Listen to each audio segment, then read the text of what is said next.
그들이 예루살렘에 들어가니라.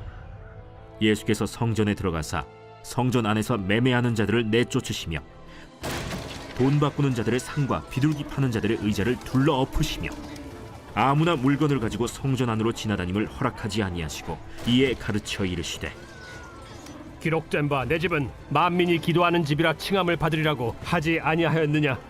너희는 강도의 소굴을 만들었도다.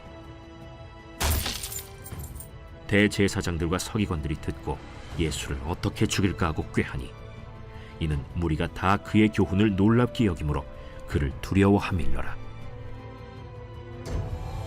그리고 날이 저물매 그들이 성 밖으로 나가더라. 그들이 아침에 지나갈 때 무화과 나무가 뿌리째 마른 것을 보고 베드로가 생각이 나서 여짜오되 라삐여 보소서, 저주하신 무화과 나무가 말랐나이다. 하나님을 믿으라. 내가 진실로 너에게 이르노니 누구든지 이 산더러 들려 바다에 던져지라 하며 그 말하는 것이 이루어질 줄 믿고 마음에 의심하지 아니하면 그대로 되리라. 그러므로 내가 너희에게 말하노니 무엇이든지 기도하고 구하는 것은 받은 줄로 믿으라. 그리하면 너희에게 그대로 되리라. 서서 기도할 때 아무에게나 혐의가 있거든 용서하라. 그리하여야 하늘에 계신 너희 아버지께서도 너희 허물을 사하여 주시리라.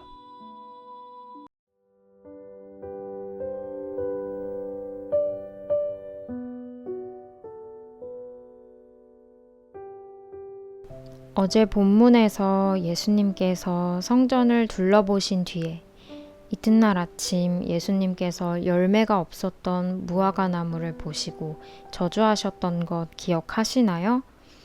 무화과 나무를 저주하신 그 사건은 당시 유대인 이스라엘의 열매 없는 삶과 외식적인 성전 제도에 대한 심판을 비유적으로 보여주신 것이었습니다.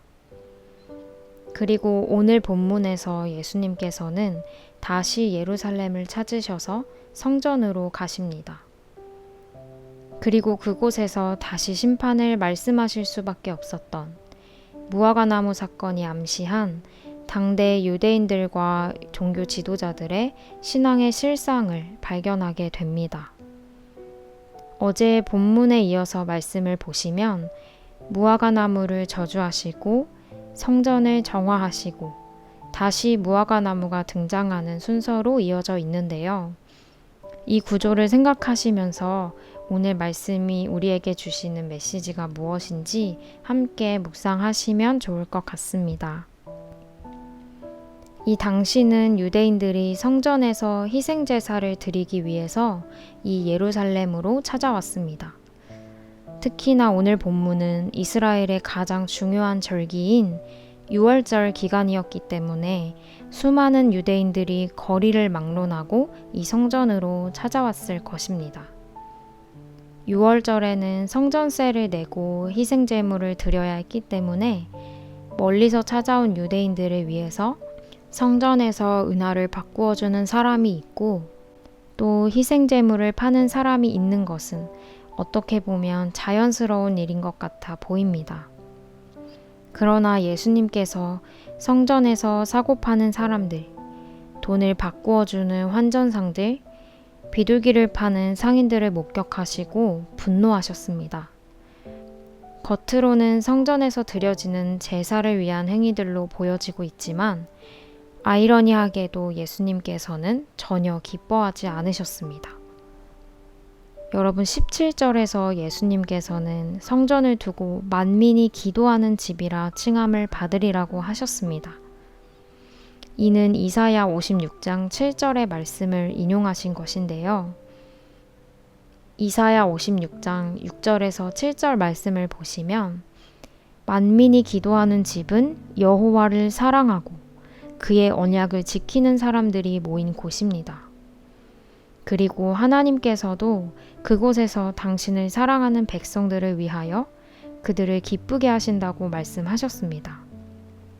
무화과 나무가 아주 작은 것이라도 마땅히 열매를 맺어야 했던 것처럼 성전에서도 하나님과 당신의 백성들이 사랑 안에서 교제하는 일이 마땅히 이루어져야 한다는 것입니다.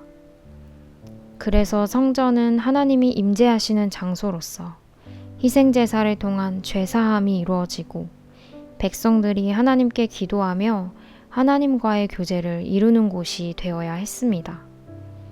그러나 오직 하나님만을 바라보아야 하는 곳이었던 성전은 현재 제사를 빌미로 성전을 관리하던 종교 지도자들의 이익을 취하기 위한 도구로 전락해 버렸습니다. 예수님이 말씀하신 대로 강도의 소굴이 되어버린 것입니다.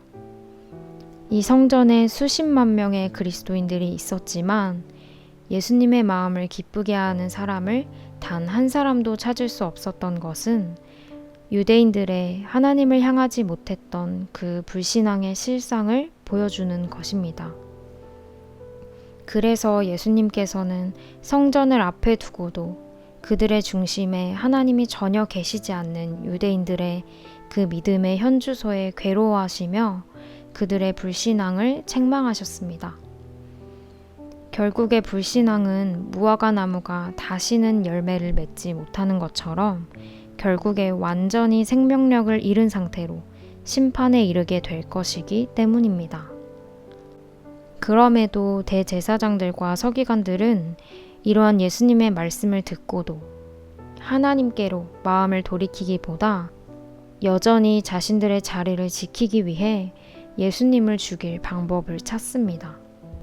이렇게 예수님께서 성전을 정화하신 이 사건 이후에 다시 예수님과 제자들이 아침에 함께 지나가다가 제자들이 뿌리부터 말라버린 무화과 나무를 발견하는 것으로 이어집니다. 21절을 보시면 제자들 중에서 베드로는 이 무화과 나무를 보고 얼마 전 예수님께서 무화과 나무를 향해 저주하셨던 것을 기억하고 예수님께 저 무화과 나무를 보시라고 예수님께서 저주하셨던 무화과 나무가 말라 죽어 있다고 알립니다. 이런 베드로의 말에 예수님의 반응은 하나님을 믿으라는 대답이었습니다. 이 말을 직역하면 믿음을 가지라는 뜻입니다. 예수님께서는 이 베드로의 말에 왜 하나님을 믿으라는 대답을 하셨을까요? 뿌리가 말라서 죽어버린 이 무화과 나무를 통해 예수님께서는 무엇을 가르쳐주고 싶으셨을까요? 무화과 나무는 성경에서 흔히 이스라엘을 상징하는 것으로 사용이 되었습니다. 그리고 호세아 9장 16절을 보시면 그런 이스라엘에 대한 심판은 주로 무화과 나무의 뿌리가 말라서 열매를 맺지 못하는 것으로 표현이 되고 있는 것을 알 수 있습니다. 또 동일하게 이스라엘을 무화과 나무에 비유한 예레미야 8장을 보시면 구약 시대에도 여전히 하나님을 향해 돌이키지 않는 백성들, 외식적인 예언자와 제사장들을 향한 심판의 말씀이 기록되어 있습니다. 그래서 마찬가지로 마가복음 11장에서 말하고 있는 열매가 없는 무화과 나무는 예수님께서 예루살렘 성전에서 마주하신 이스라엘의 불신앙을 경고하고 드러내는 것입니다. 그러나 예수님의 말씀은 경고에서 끝이 나지 않습니다. 예수님께서는 심판으로 달려가고 있는 이 백성들에 대하여 하나님을 믿는 그 믿음을 가지라는 답을 주십니다. 결국 마지막 때를 맞이할 하나님의 자녀들에게 필요한 것은 23절과 24절에서 말하는 우리가 붙잡고 있는 것을 내려놓는 오직 하나님만을 온전히 신뢰하는 믿음이라는 것입니다. 여러분, 하나님께서는 십자가로 이미 구원을 약속하시고 당신의 백성들을 향한 마음을 보이셨습니다. 그 하나님을 향한 믿음만이 우리를 구원으로 향하게 할 수 있습니다. 오늘 말씀을 통해서 우리의 중심이 정말 하나님만을 향하고 있는지, 말씀을 듣고 나서 삶의 자리에서 반응하고 있는지, 내 마음을, 내 중심을 예수님이 언제나 돌아보셔도 괜찮은지 묵상하게 됩니다. 예수님의 뜻은 당신의 백성들이 생명의 길로 향하는 것입니다. 그 말씀 앞에서 우리를 내려놓는 그 싸움을 포기하지 않고 진정한 자유와 구원의 기쁨을 누리시기를 간절히 소망합니다. 우리를 생명의 길로 부르시는 예수님께 반응하며 나아가는 하루가 되시기를 간절히 기도합니다. 기도하겠습니다. 하나님, 우리의 생명의 구원자 되어 주심에 감사드립니다. 이 땅에서의 삶을 충만한 마음으로 기쁨으로 살아갈 수 있는 것은 오직 구원의 은혜 가운데 걸어가게 하시는 하나님이 계시기 때문입니다. 우리에게 주어진 그 은혜 앞에서 오늘 나의 믿음의 실상을 돌아보고 반응하며 나아갈 때 하나님의 마음에 합한 한 사람이 될 수 있기를 간절히 소망합니다. 날마다 믿음의 분량이 자라나는 기쁨을 누리기를 소망하며 예수님의 이름으로 기도드렸습니다. 아멘.